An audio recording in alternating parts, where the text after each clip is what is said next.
Wow, so incredible, though. Jefferson, thank you. Nevada Health Response has released its Halloween guidelines for this year. The guidelines recommend any groups that do gather do so outdoors and in smaller groups, as well as follow coronavirus guidelines like socially distancing and wearing non-costume masks, maybe under your costumed mask. They add that the safest option this year is staying home and participating in virtual events and activities.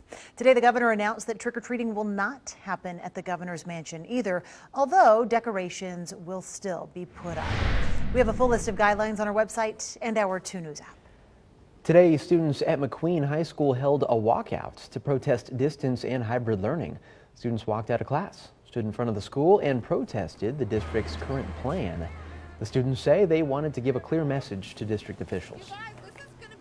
As a student, it's really hard to communicate with them because when I go to my admin or any of them, they kind of just push me under the rug. And so hopefully they get this message from me clearly that digital days and online school is not working.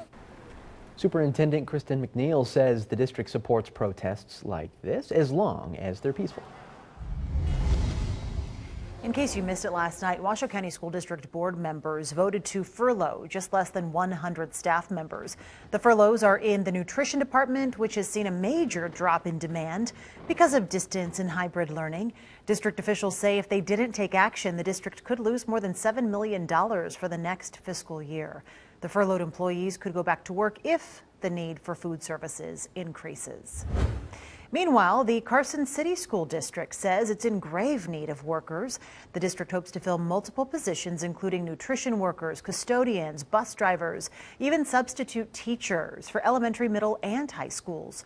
District officials say the push for hiring comes as they look to get more students doing in-person classes. We have more information on how to apply on our website and our 2 News app. Now, here's Chief Meteorologist Mike Haltern with your first look at the weather.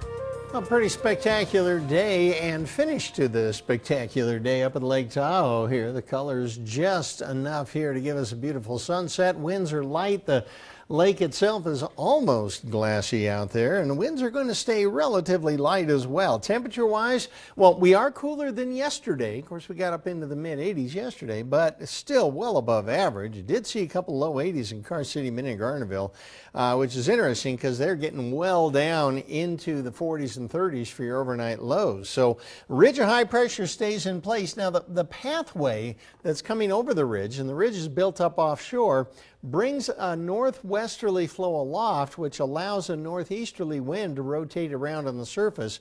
And that's why, even though we don't have any clouds, you really can't see it on the satellite picture, that's why our temperatures have started to fall a little bit today and will continue to do so tomorrow. Watch what happens with our winds. They stay light. We're going to have some cold overnight lows. The flow tomorrow is going to be a little bit more noticeably out of the east, and then as we get into Friday, we finally start to see it shift back late in the day, kind of out the west. That's going to be the start of a warming trend that'll take us right back into the weekend and probably back into the low 80s. But tonight, 56 degrees, 10 o'clock downtown Reno here, 42 by the time the sun comes up tomorrow morning, and the kids will be going to school in the upper 50s. A little bit cooler start to the day. We'll tell you how long that's going to last coming up. In campaign 2020, President Trump will be in northern Nevada this weekend. We first broke this news to you on our 2 News app. The president will be landing at the Elko Regional Airport this Sunday. The details and time for his events have not yet been announced.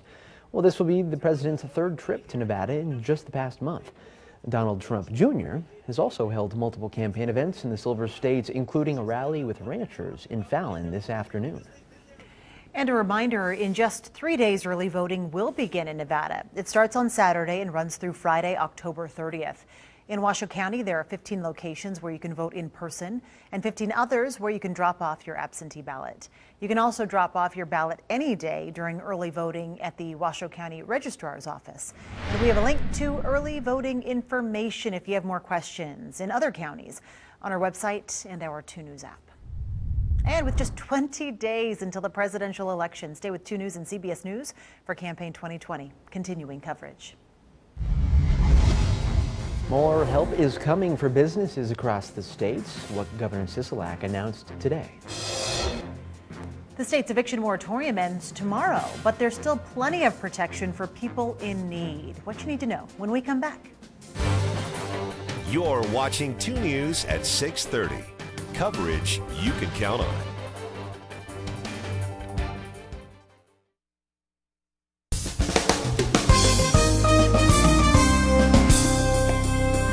Thanks for watching 2 News. The live stream will be back in just a moment.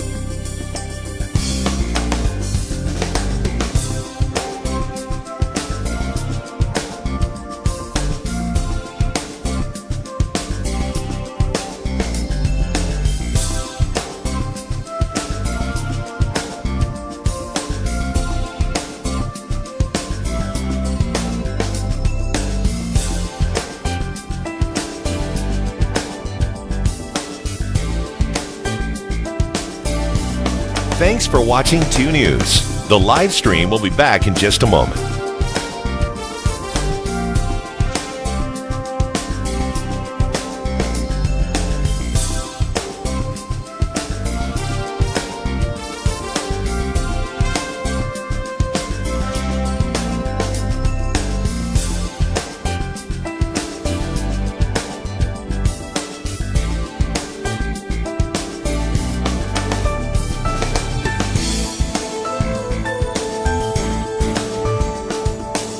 Thanks for watching 2 News. The live stream will be back in just a moment.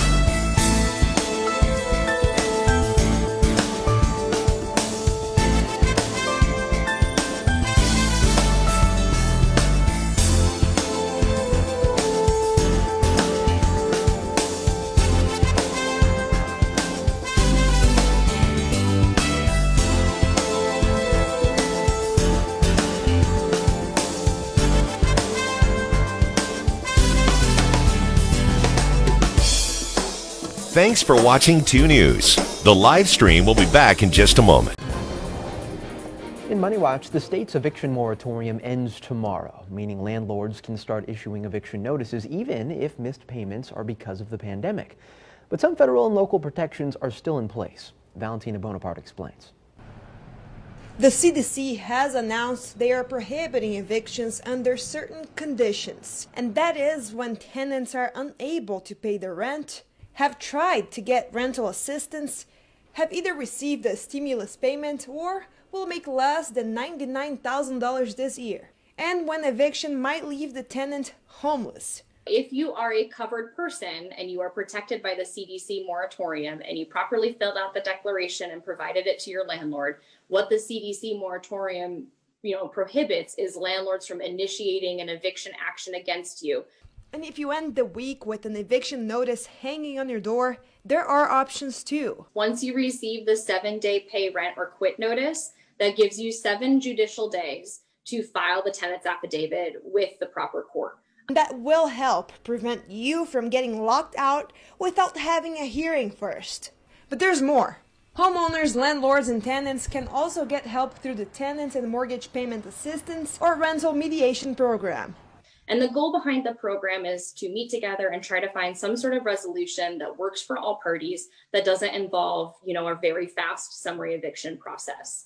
Covering the story, Valentina Bonaparte, 2 News.